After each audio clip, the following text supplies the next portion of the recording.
Ang nais daw ng Panginoon ay pagpalain niya tayo. He has blessed us with every spiritual blessing in the heavenly realms because we are united in His Son, Jesus Christ.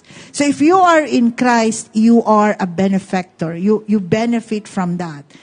Sabi doon, ang ganda Sabi ganon, all praise to God, the Father of our Lord Jesus Christ, who has blessed us with every spiritual blessing in the heavenly realms because we are united with Christ. We experience this blessing because we are united with Christ. If you are with Christ, you are a beneficiary, okay, of all those blessings. So if you are not united with Christ, that means you are not a beneficiary. You will not benefit. That's why you are wondering, why? Why am I not benefiting? Because you are not united with Christ. You should be united with Christ so that you could benefit from all the blessings that God has promised. Even before He made the world, God loves us and chose us in Christ. Pinili na po tayo ng Panginoon bago pa niya nilalang ang mundo to be holy and without fault in His eyes. God decided in advance to adopt us. Okay? Iisa lang ang anak ng Diyos, si Jesus.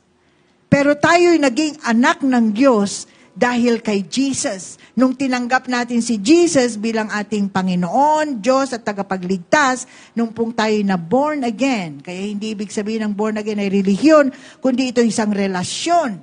Huwag po kayong ma-allergic pag narinig niyo yung salitang born again. Sapagkat ang sabi ng Bible, John 3:7, you must be born again. If you are not born again, you cannot enter the kingdom of God. So it's not a religion, it's a relationship with God.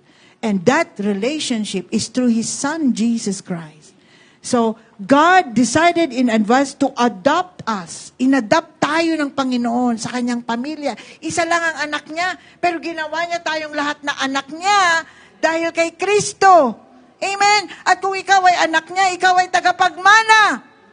Kaya tayo ay tagapagmana ng blessings ng Panginoon. He adopted us into His own family by bringing us to Himself through Jesus Christ. And this is what He wanted to do, and it gave Him great pleasure. It gave Him great pleasure when He adopted us into His family. And as adopted sons of Christ, adopted sons of God through His Son Jesus Christ, we are beneficiaries of all the benefits of cross of Calvary. Healing, victory, prosperity, amen, traveling the world, good jobs, good livelihoods, maunlad na kabuhayan, maunlad na business, magandang trabaho, kalusugan, kalakasan, kapayapaan, kagalakan, all the things that you can think of, you are a beneficiary through His Son, Jesus Christ, because He adopted you into His family. Amen? So how to be blessed? No matter what you do, how you spend your life working and working and working, you are never truly blessed until you surrender your life to Jesus Christ. Because blessings from God only come through His Son, Jesus Christ. And so today, if you have not yet accepted Jesus Christ as your Lord, God, and Savior, this is your opportunity. Come to God. Repent of all your sins. Surrender your sins to God.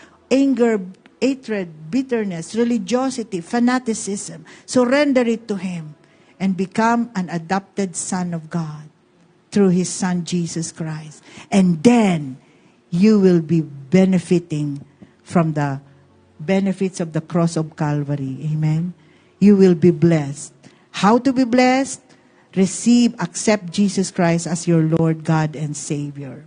So, where have you been looking for blessings all along? Saan ka naghahanap ng blessing? Kanino ka naghahanap ng blessing? Today, may it be a day that you will experience the fullness of God's blessings in your life. Amen?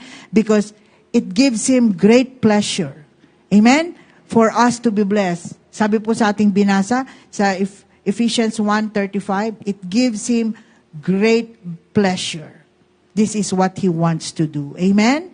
Amen. So, who wants to be blessed? Taas po niyo inyong mga kamay. You who are watching right now, do you want to be blessed? Don't look anywhere else.